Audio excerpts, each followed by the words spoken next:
So pigeons, they've adapted very well. They do very well living among humans.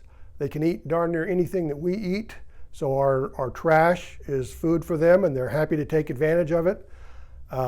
They live, on our roofs. They live very much with us in our environment. And they reproduce very rapidly. They will lay eggs at least twice a year, which is more than most birds do, I believe. And nobody bothers them for the most part. And they get on your house and they make a nest, and they make their nest basically out of their own droppings. And so they get very thick and very nasty. Occasionally you can get other parasites with the pigeons, bird mites and so on. It's not like it always happens, but it can happen. But the droppings get to be so bad that they certainly start falling off the roof. The rain washes them down, and a lot of times they're hanging on the edge of your roof, and the droppings are falling right down on your front porch or your sidewalk, and you're out there cleaning it up all the time. So they're a real nuisance, a real pest.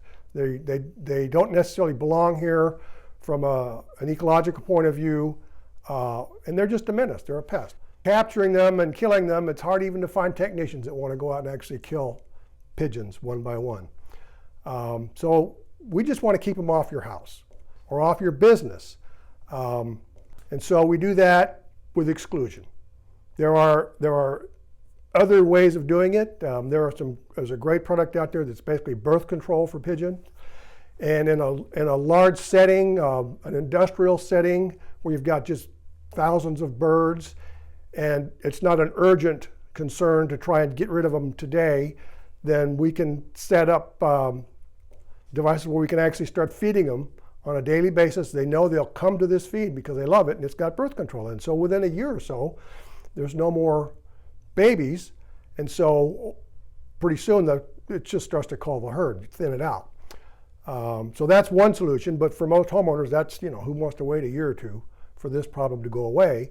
And with this problem, it doesn't mean that there's not more in the neighborhood that are going to come and take over that great little cove that you've got on your roof.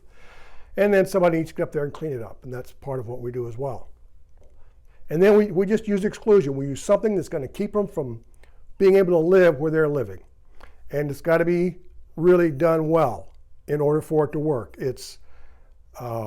They're very creative finding ways to get around anything that we do to exclude them from what they consider to be their property.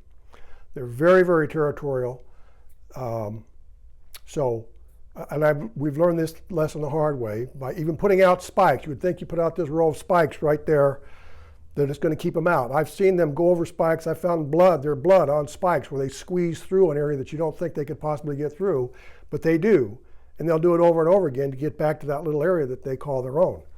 So we do use spikes in some cases. We use netting. We can occasionally use hardware cloth. There are some great new optical repellents out there that work very, very well, not only for pigeons but also for woodpeckers. It's probably the only thing I know that's reasonable to use to repel woodpeckers.